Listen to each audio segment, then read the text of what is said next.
대선 예비 후보 우리 양성기 후보님을 만나러 왔습니다.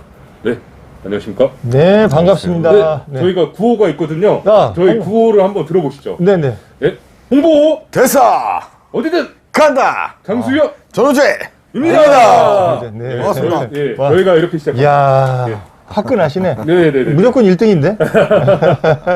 무조건 1등이야. 그래서 오늘 네, 양성기 후보님과 네. 저희가 인터뷰를 지금 준비를 했는데요. 네. 오늘 양성기 후보님을 잘 모르시는 분들을 위해서 우리 양성기 후보님의 정책과 공약 그리고 양성기 후보님 과연 무슨 어떤 일을 하시는 분이신지 뭐 이런 궁금한 것들을 하나하나 풀어주시면 되겠습니다.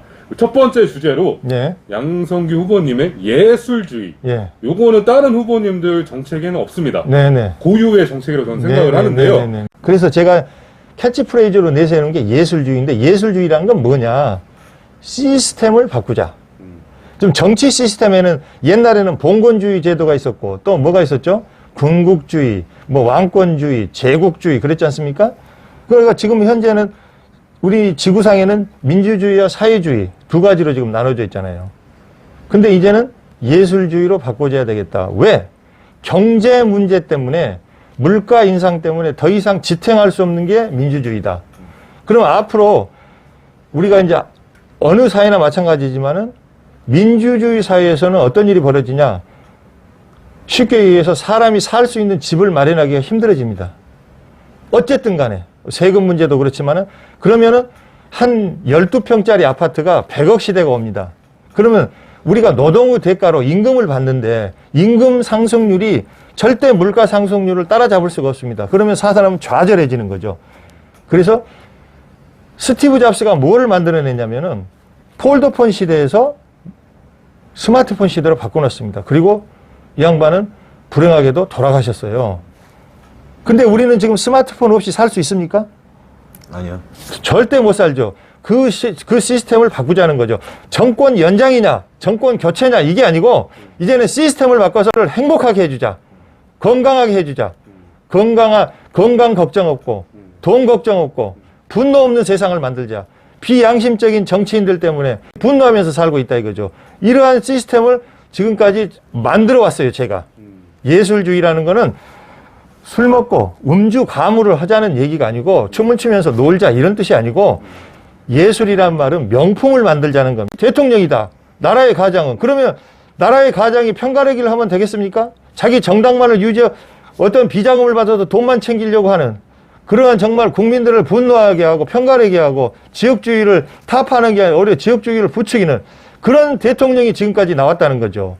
이제는 시스템을 바꿔서 우리 대한민국이 세계에서 1등 가는 국가를 만들자는 겁니다. 돈을 사용할 때는 돈에는 니은 받침이 있습니다. 니은 받침.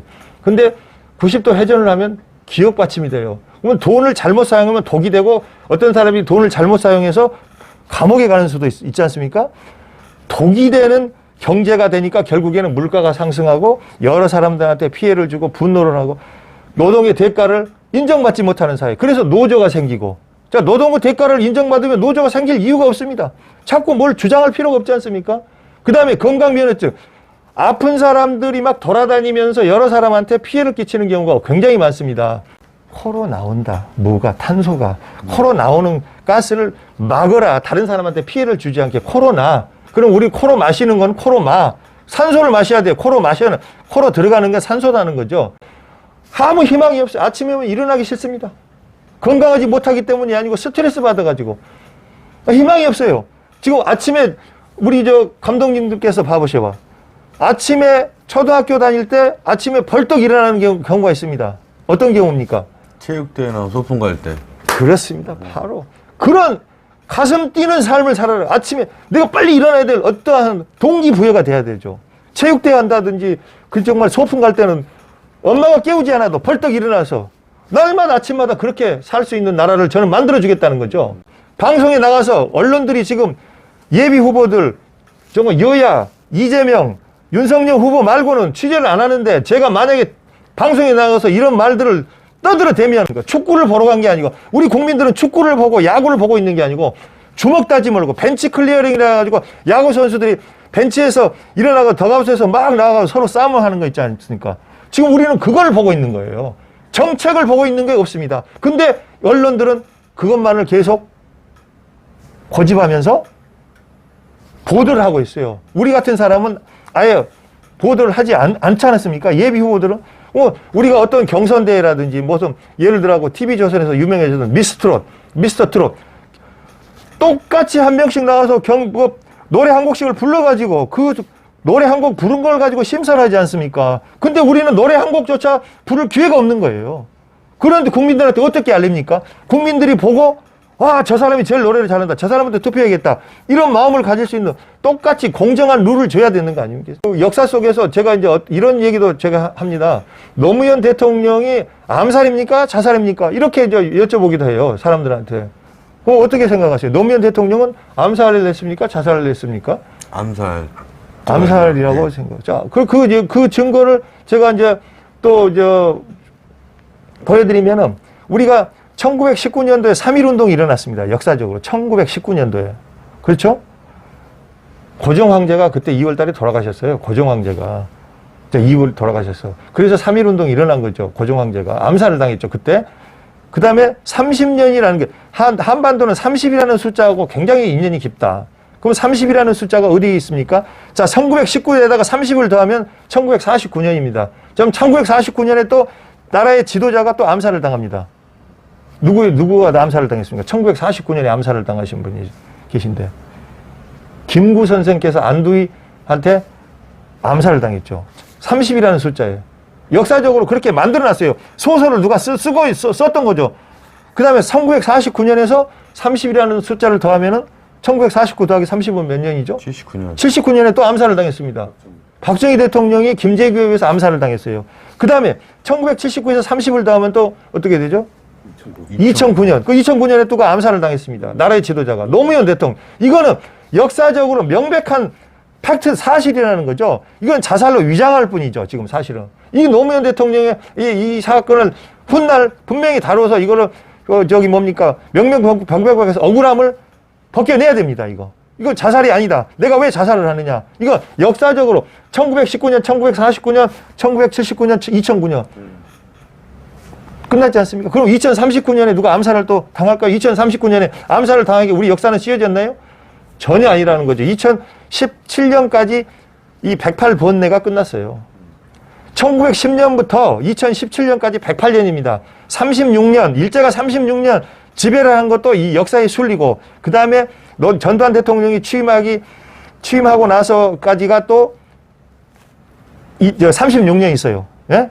그 다음에 1982년부터 2017년까지가 또 36년입니다. 이 일제 강점기, 일제 잔종기, 일제 청산기.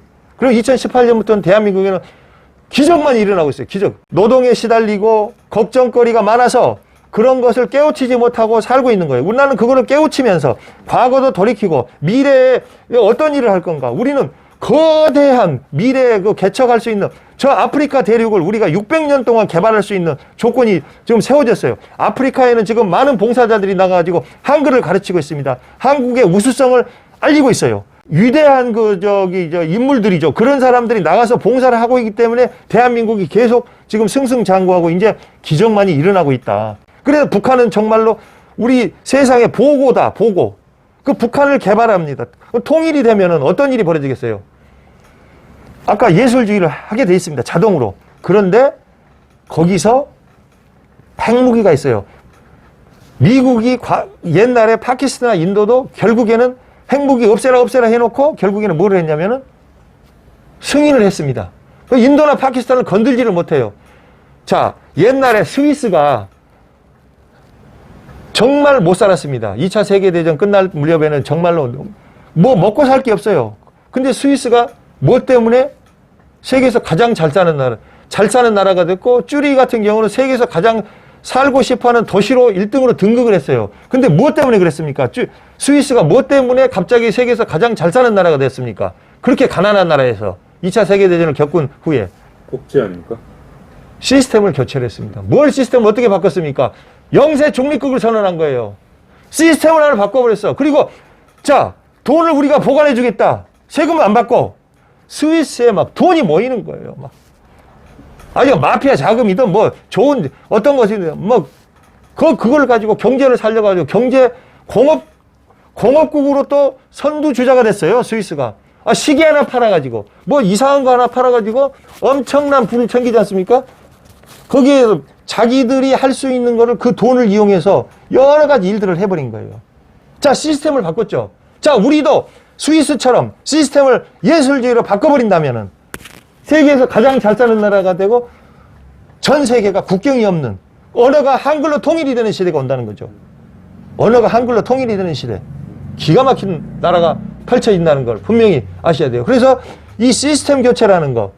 그래서 남북이 통일이 됐을 때는 북한을 전역을 개발한 600만 명이 남한에 사는 600만 명의 인구가 북한에 가서 개발에 참여를 하게 됩니다. 그런데 핵무기를 가지고 있어요. 핵무기는 자연스럽게 한반도의 것이 됩니다. 그럼 핵무기를 가지고 있으면 건들지를 못합니다.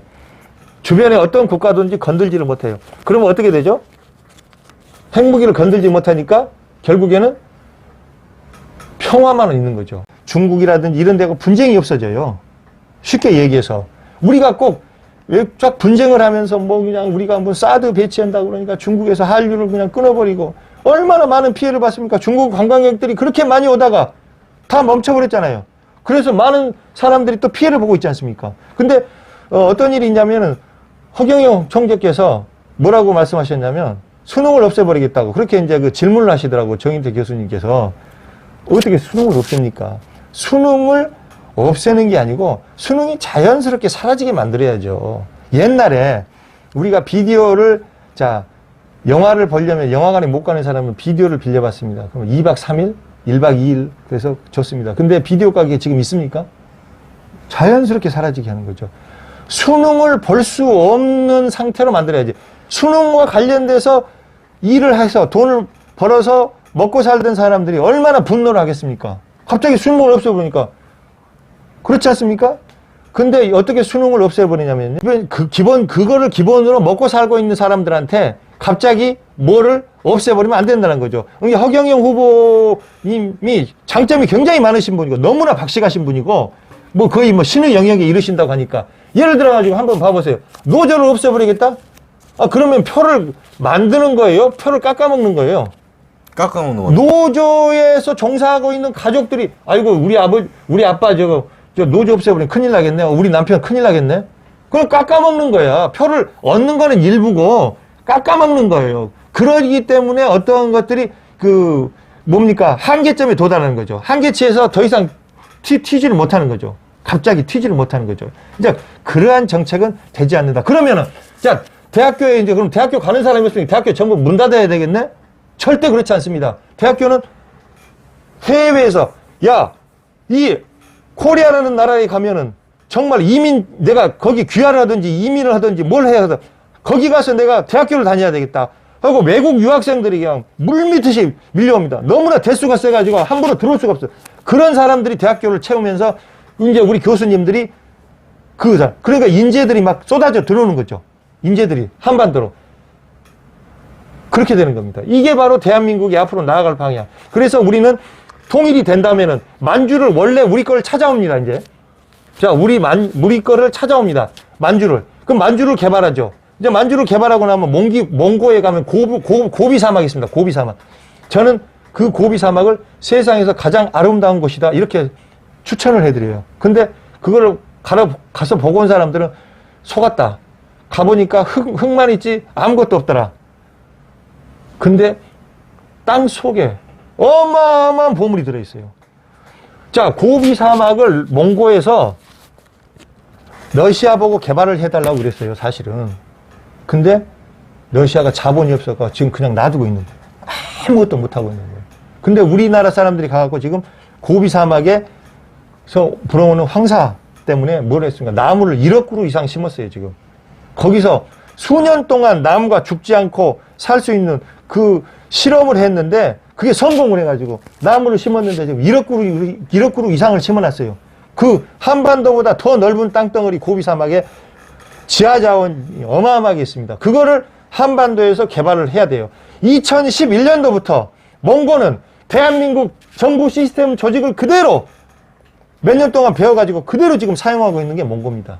몽고나 한국 사람이나 똑같죠? 구분이 안 돼요. 그건 같은 민족이에요. 징기스칸도 마찬가지. 징기스칸이 우리나라를 고려를 침입했을 때 어떤 일이 벌어졌습니까? 징기스칸이 고려를 침입했을 때 우리 고려 시대에는 조혼 제도가 있었습니다. 여자들을 빨리 시집을 보냈어요. 지금 그것이 똑같이 일어나고 있는 것이 어디가 있습니까?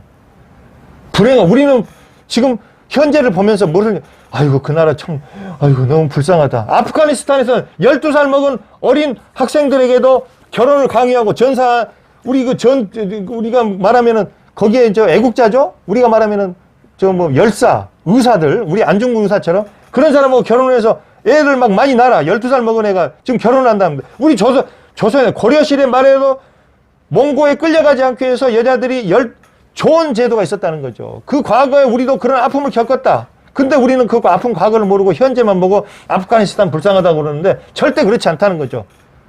그 사람들이 살기 위해서 그런 제도를 바꾸는 거 아닙니까? 우리도 살기 위해서 예술주의로 가야 된다는 거죠. 건강이라는 거는 농부에게 제가 물어봤어요.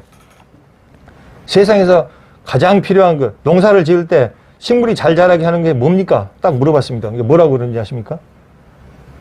당연히 태양이죠. 그리고 물이 필요합니다. 근데 이 말을 대답하는 사람이 거의 없었어요. 태양이 아니고 뭐라고 그러냐면 돈이죠. 젊은 친구들한테 세상에서 가장 중요한 건 돈 있으면 뭐합니까? 코로나 걸리면 끝나는데? 코로나에 무서워가지고. 그래서 옛날에 전쟁의 시기에는 장군이 대통령이 될 수가 있었어요. 그 다음에 경제가 어려울 때는 경제를 잘하는 사람이 대통령이 돼야 마땅합니다.